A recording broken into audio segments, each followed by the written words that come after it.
देखो दिक्कत नहीं ना, देखो दिक्कत नहीं ना, नहीं कोई बात नहीं है। देखो एक्सरसाइज 16.29 है, ये क्या एक्सरसाइज है? खाली 16। इसमें गलती से मिसप्रिंट हो गया है कि खाली 16.2 बस। देखिए तो क्या कहता है, रिक्त स्थानों को भरे। हसीना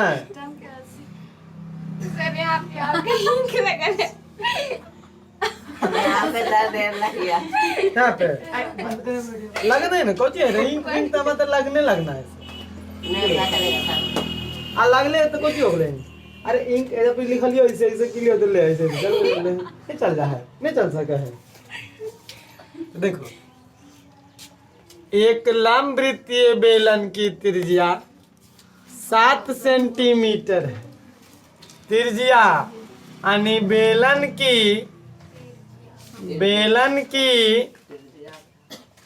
त्रिज्या शादी में नहीं गला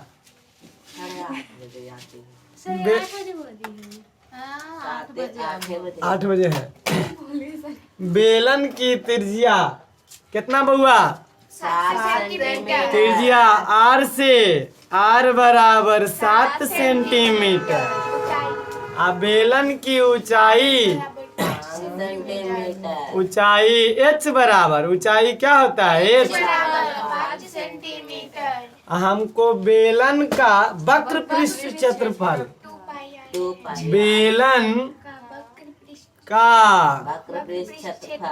वक्र पृष्ठ क्षेत्रफल बताए थे चारों तरफ ऊपर नीचे छोड़ के, तो क्या होगा? 2 पाई आर इंटू एच। 2 पाई का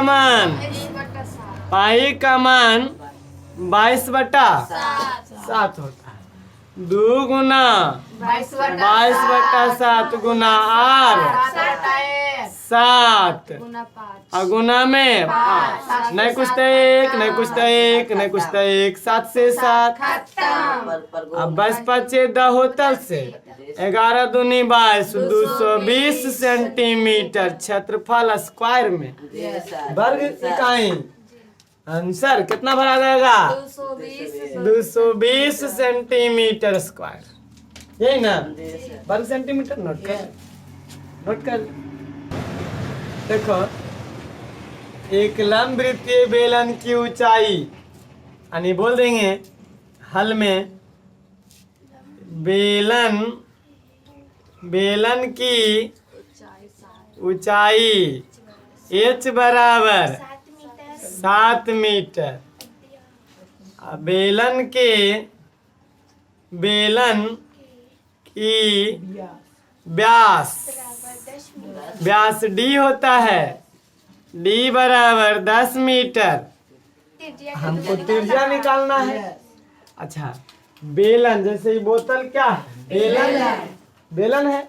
और कौची बोला? आधार का व्यास मतलब निचला।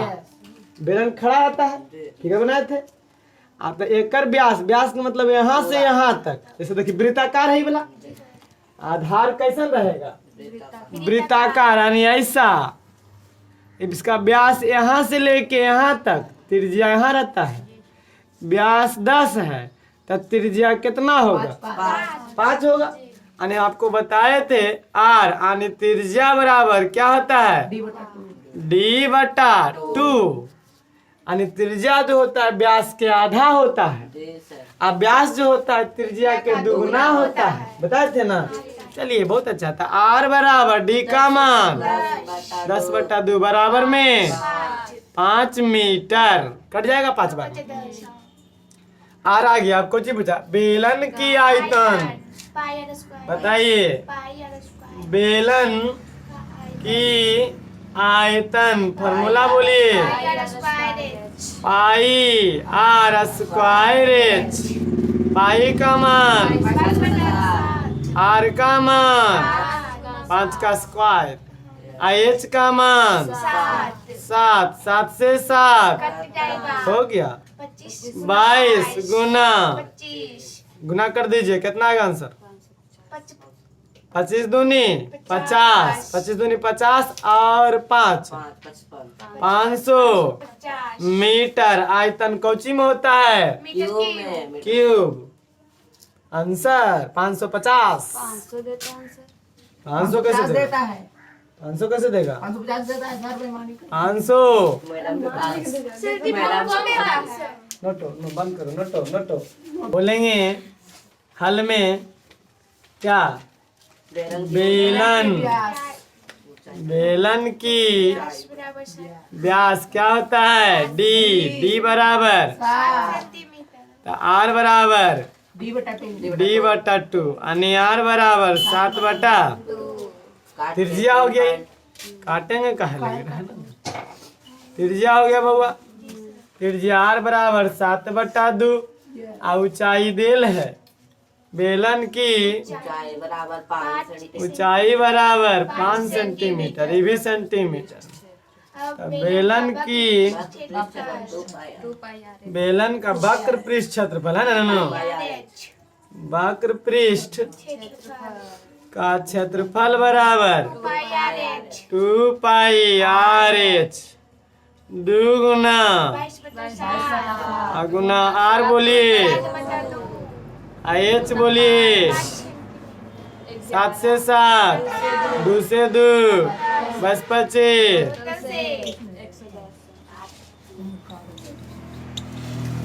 है हल्का बिल्कुल।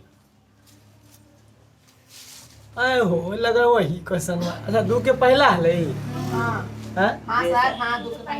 दू के पहला किसी सम बेलन रहे चाहे बेलन रहे उसकी मतलब हमरा बेलन हल करेंगे। बेलन की त्रिज्या बराबर 7 सेंटीमीटर।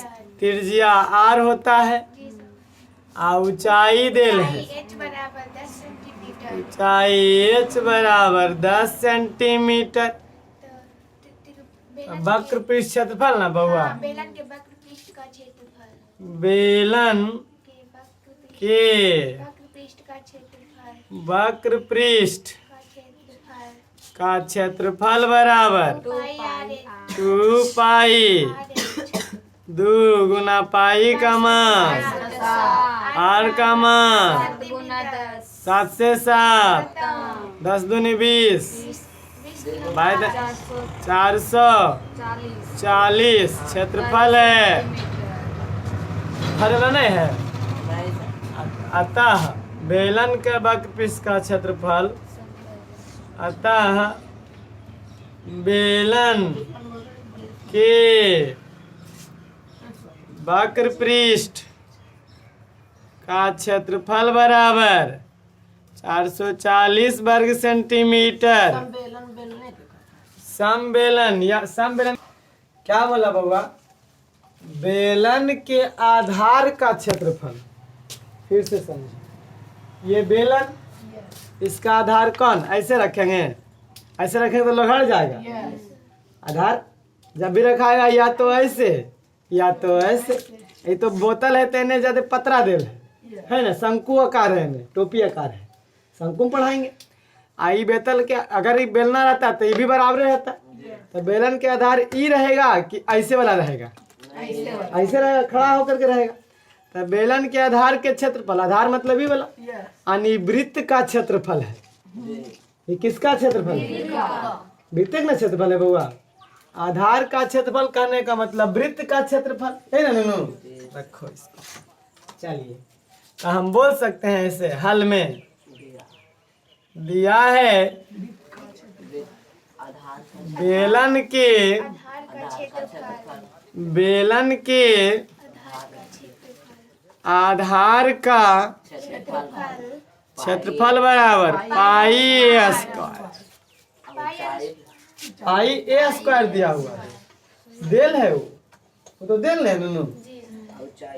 अच्छा ऊंचाई क्या देल है बउआ? अच्छा रुको अभी। अच्छा जी दे कौमा ऊंचाई बराबर 20 सेंटीमीटर। अच्छा बेलन के आधार का क्षेत्रफल ही वाला है यानी वृत्त है ये वाला। वृत्त का क्षेत्रफल कौची होता है? वृत्त का क्षेत्रफल हाँ 2 पाई r पाई आर स्क्वायर, ये आधार है नन्नू, तो ये आधार है यानी वृत्त है। ये आधार क्या है? वृत्त न है। तब वृत्त का क्षेत्रफल क्या होता है? पाई r स्क्वायर। यानी हम कह सकते हैं बेलन के क्षेत्रफल पाई आर स्क्वायर होगा। तो इधर पाई आर स्क्वायर बराबर दिया हुआ है पाई ए स्क्वायर, यही देल है कि कुछ और देल है? नहीं दिया हुआ, यही दिया हुआ। पाई से पाई, स्क्वायर से स्क्वायर, आर बराबर यानी त्रिज्या क्या आ गया? त्रिज्या हम कह सकते हैं त्रिज्या आर बराबर ए सेंटीमीटर, ऊंचाई भी दिया हुआ है। हमको वक्र पृष्ठ निकालना है। तो बताइए बेलन के ऊंचाई ऊंचाई लिखे दिलिए के वक्र पृष्ठ 2 पाई r का क्षेत्रफल बराबर 2 पाई 2 गुना पाई का मान, अच्छा छोड़ो ना, इसमें निकालना 2 पाई आर का मान एच का मान आंसर 2 पाई ए बी। अब आंसर आंसर आता है, समझना ही बोला। यदि किसी लंबवृत्तीय बेलन की आधार त्रिज्या आधार की त्रिज्या आधी कर दी जाए, यानी कोई बेलन है पहले से ही बेलन है हमारा, इसकी आधार ये है, इसकी त्रिज्या यहाँ से यहाँ तक त्रिज्या, यानी पहले लिखेंगे मूल, यानी पहलौकवा को मूल बोलते हैं। क्या बोल देखिए ना, तो मूल बेलन का आयतन तथा नए बेलन, तो पहले वाला मूल बेलन और दूसरा जो आएगा नए का बेलन आएगा। तो हम क्या लिखेंगे, माना कि मूल बेलन इसमें तो त्रिज्या उर्जा कुछ नहीं दे रहे, मूल बेलन की त्रिज्या पहलौकवा बेलन के त्रिज्या बराबर आर, त्रिज्या आर। अच्छा, और ऊंचाई बोला अपरिवर्तित रहे, यानी ऊंचाई उतनी रहेगा, दोनों के उतनी रहेगा। तो ऊंचाई बराबर एच। तो बताओ पहलौकवा बेलन के आयतन क्या हो जाएगा? पहला बेलन के आयतन, मूल बेलन के आयतन, मूल बेलन के पाई r स्क्वायर आयतन बराबर आधार का क्षेत्रफल गुना ऊंचाई होता है ना, यानी पाई आर स्क्वायर एच, त्रिज्या आर है, एच वही तो यही रह जाएगा। अब आइए पुनः नए बेलन की त्रिज्या, पुनः नए बेलन की त्रिज्या क्या बोला, वो त्रिज्या आधी कर दी जाए। नए का जो बेलन बनेगा पुरनका के त्रिज्या मान नहीं आर है, तो एक आधा यानी आर बट्टा 2, यही ना। तो पुरनका बेलन नए बेलन की त्रिज्या बराबर आर बट्टा 2, और ऊंचाई अपरिवर्तित यानी वही रह जाएगा, ऊंचाई इतनी गो, यानी पहलौकवा मोटा रहेगा तो नए का पतला बेलन बनेगा क्योंकि त्रिज्या आधा हो गया है। तब ऊंचाई बराबर एच, तब नया बेलन के आयतन निकाल लेंगे।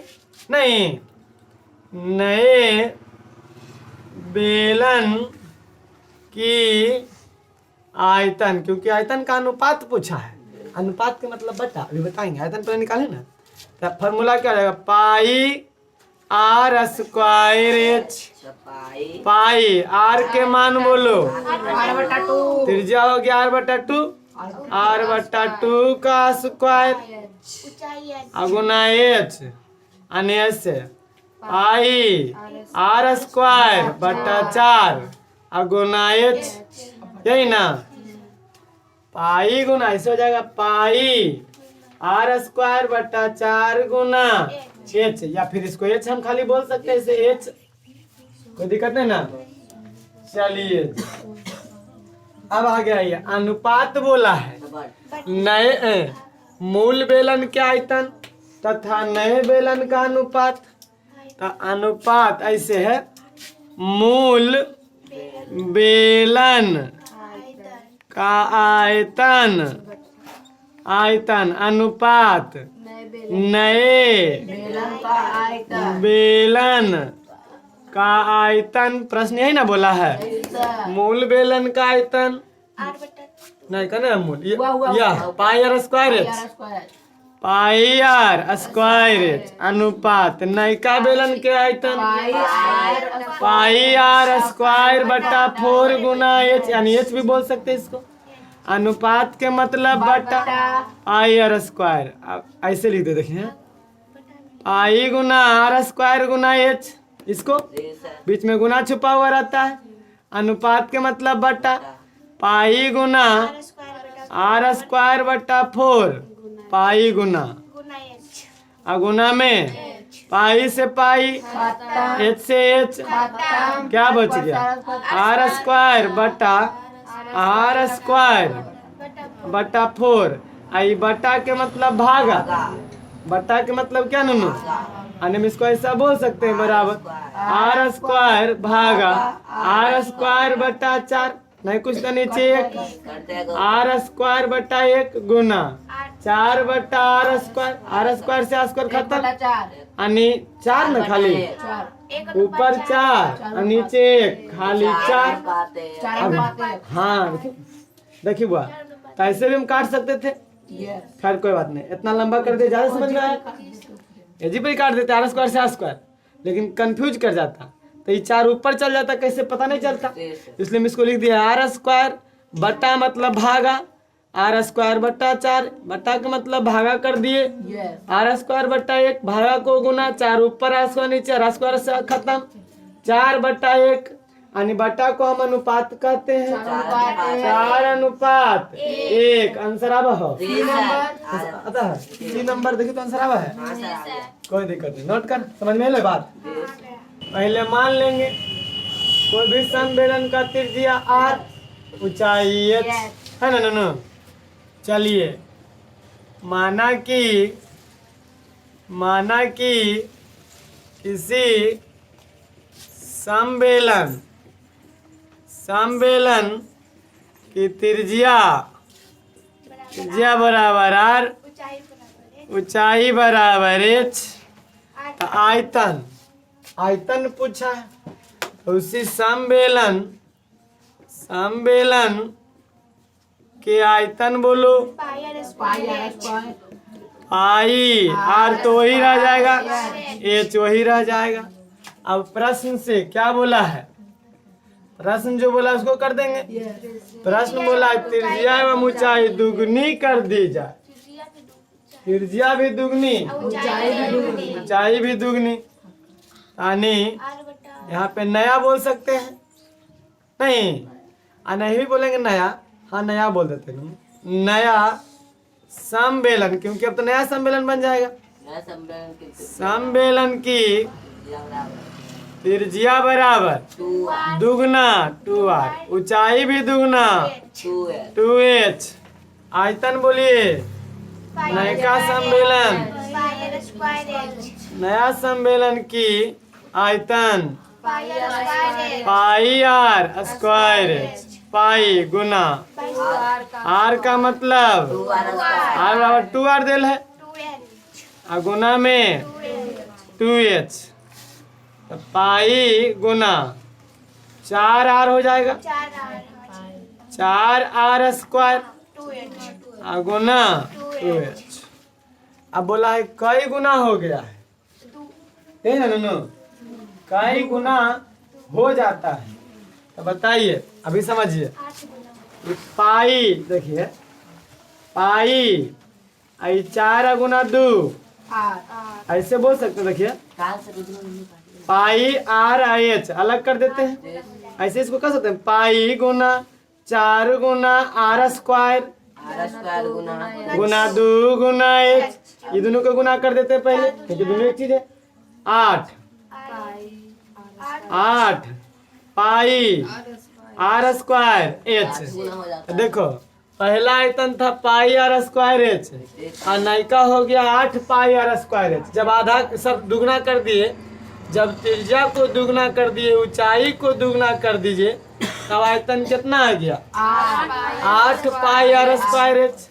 तो पहले था पाई आर स्क्वायर एच, और जब ऊंचाई और त्रिज्या को दुगना कर दिए तो 8 पाई आर स्क्वायर एच, यानी कई गुना? 8 गुना। कई गुना दोनों? 8 गुना। आंसर कौची दे हो? 8 गुना। देता है जी सर। 8 गुना हो जाएगा, आंसर 8 गुना। समझ में आया बात? बात समझ में आया कि नहीं आया?